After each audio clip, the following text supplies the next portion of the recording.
Всем привет, дорогие друзья! Добро пожаловать на мой канал. Дробардан.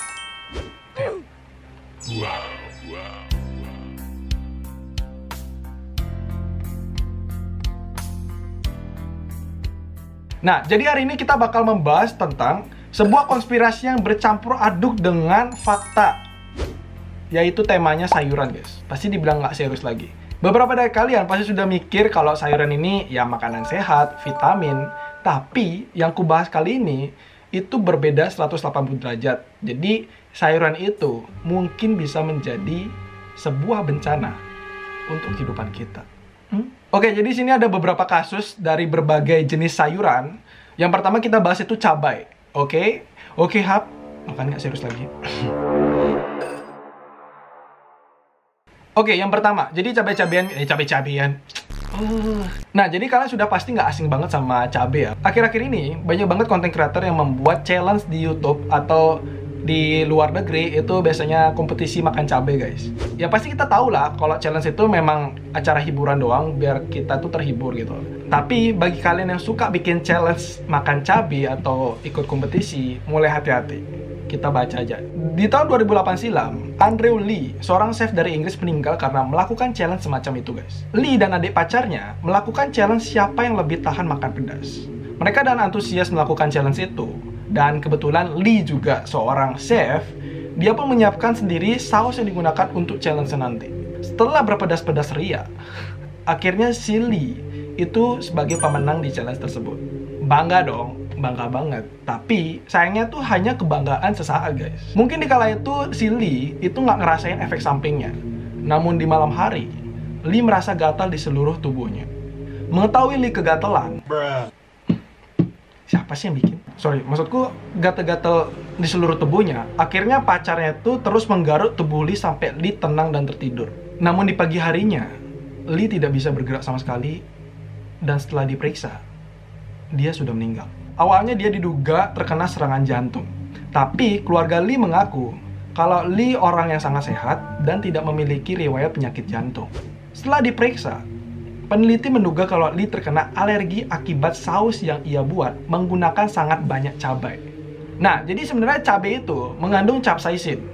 Itu adalah sebuah zat kimia aktif yang memiliki efek racun dalam dosis yang tinggi. Zat ini terbukti membuat kerusakan pada perut yang merambat ke saluran darah dan akhirnya membuat Lee mungkin gagal jantung, guys. Itu sangat fatal banget ya. Akibat challenge terlalu berlebihan memakan cabai. Nah, kalau dari kalian nemu nggak sih kasus seperti ini yang makan cabai berlebihan dan akhirnya meninggal? Bisa komen di bawah. Ya, kita lanjut ke kacang polong. Aku juga nggak paham sih, kenapa kacang polong itu memiliki kasus yang benar-benar mengerikan. Nah, kita baca aja langsung. Iya, di tahun 1931, pasangan suami istri Edward dan Delphine Hein mengadakan pesta makan malam musim dingin di pertanian mereka yang terletak 2 mil di timur laut Grafton, Dakota Utara. Dalam acara itu, Delphine menyiapkan salad yang ditaburi dengan kacang polong yang dikemas sendiri. Saat itu acara makan malam berjalan normal, guys. Semuanya makan dengan bahagia.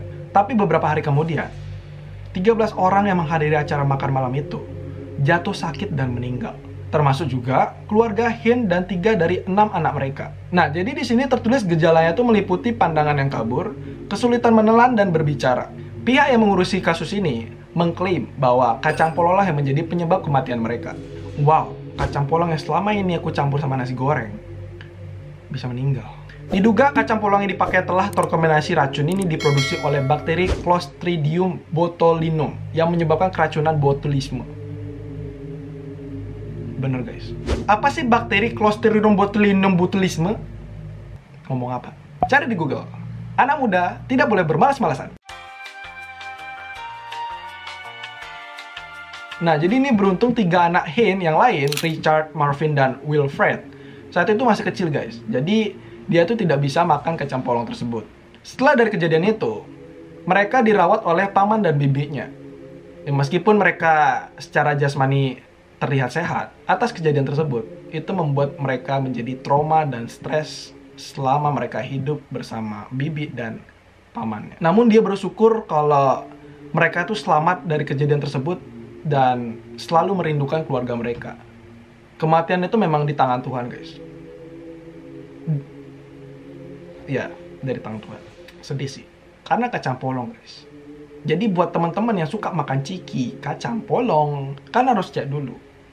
Apakah ini mengandung bakteri Clostridium botulinum? Kita lanjut kasus berikutnya dari sayuran timun. Timun. Enak buat lalapan. Thank you. Apa sih yang kalian tahu tentang timun? Nggak cuma dimakan doang buat lalapan, tapi buat kecantikan juga kan. Kayak misalnya ini Tropartena, kantung mata tuh punya kantung mata, guys. Banyak banget manfaatnya kan. Tapi di sini ada kejadian yang sangat-sangat aneh bagi Tropartena. Mari kita baca. Nah, jadi di sini tertulis timun itu mengandung bakteri Salmonella. Masih mending lah. Nah, kalau bakteri Salmonella, Ayanda tahu sih. Ini merupakan penyakit pada organ pencernaan. Tropartena. #Tropartena IPA terbaik di sekolah. Sombong amat. Coba gambar biologi. Oh, ini gini nih. Apa namanya? Tuh keleno. Cacing pita. Jadi Salmonella ini bisa menginfeksi manusia setelah bakteri Salmonellosis masuk ke dalam tubuh karena telah mengkonsumsi banyak makanan yang mengandung bakteri Salmonellosis. Bacot. Biasanya, bakteri ini ada pada unggas atau telur yang tidak melalui proses pengolahan yang tepat. Tapi, ternyata Salmonella juga bisa menyerang manusia dari berbagai makanan, nggak cuma unggas doang. Gejala Salmonella sendiri bisa dilihat jika seseorang sudah mengalami demam, muntah, kram perut, bahkan diare yang mengeluarkan darah. Walaupun begitu, sebenarnya Salmonella ini bisa diobati pakai antibiotik, guys. Nah, sebenarnya kasus ini bukan kasus biasa, guys. CDC, Centers for Disease Control, mengumumkan bahwa ada 341 orang telah terinfeksi akibat dari bakteri Clonamelinosis. Susah banget. Salmonella. Kok bilang kalah salah mau ngomong apa tadi? Wabah ini telah mengakibatkan 70 harus dirawat di rumah sakit, guys. Ya nggak separah coronavirus sih. Kejadian ini terjadi di California, Amerika Serikat. Seorang wanita telah menyebabkan korban dari mentimun yang diketahui berasal dari daerah Meksiko. Wanita ini akhirnya meninggal dan disusul dengan 300 orang lainnya yang mengalami gejala yang sama. Salah satunya adalah Kathleen R. Defrexler.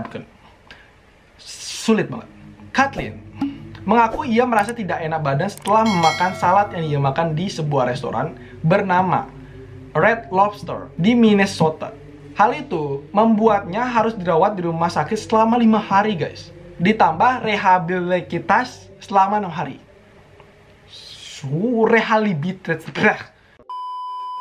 Oke, jadi kita bahas kasus terakhir itu adalah kentang.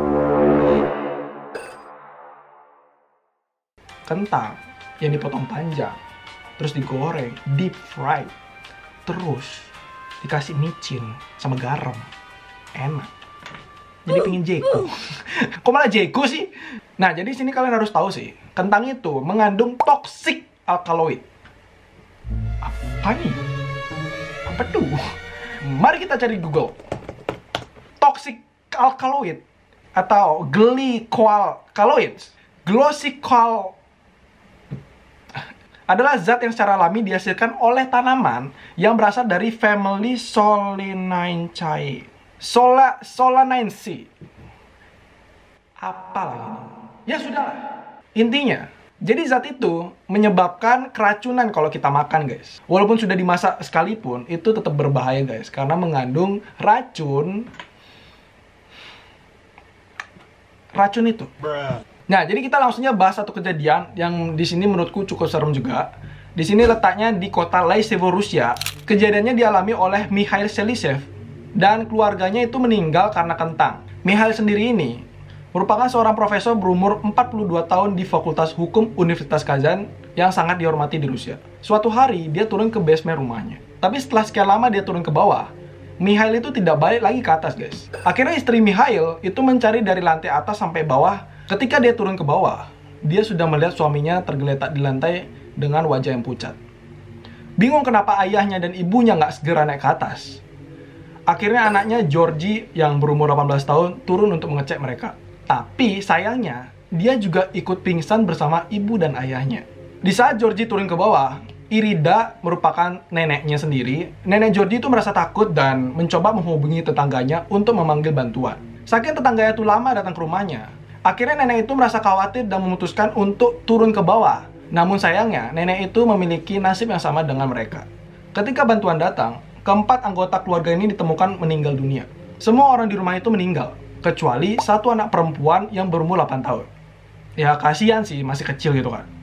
Setelah diselidiki, mereka meninggal itu bukan karena pembunuhan, tetapi melainkan karena mereka keracunan gas beracun yang berasal dari kentang-kentang yang sudah membusuk dan terakumulasi di basement tersebut. Jadi di basement tuh mereka nyetok kentang, guys. Tetapi tetangganya cukup bingung sih melihat kejadian ini. Menurut mereka, ruang bawah tanah di rumah itu berventilasi baik. Ada paranormal cousin yang bernama Asu Gazizianova. Susah banget. Yang mengatakan di publik kalau di ruang bawah tanah itu terdapat gas lain yang tidak dikenalnya. Dan mungkin itu sudah masuk melalui celah kecil di tanah dari perut bumi. Nah, jadi ada dua asumsi, guys. Jadi kalian percaya yang mana? Kalian bisa tentuin sendiri. Ya menurutku di sini kita harus hati-hati sih. Dan menjadi pelajaran juga kalau kita tuh nggak boleh buang-buang makanan. Atau memang kita harus menjaga makanan kita biar tidak terjadi hal-hal yang tidak diinginkan. Nah, jadi segitu aja vlog Trapartena. Kalau kalian ada ide untuk membahas sebuah konspirasi atau apapun itu, silahkan komen di bawah. Oke? Sampai jumpa di vlog selanjutnya. Bye-bye.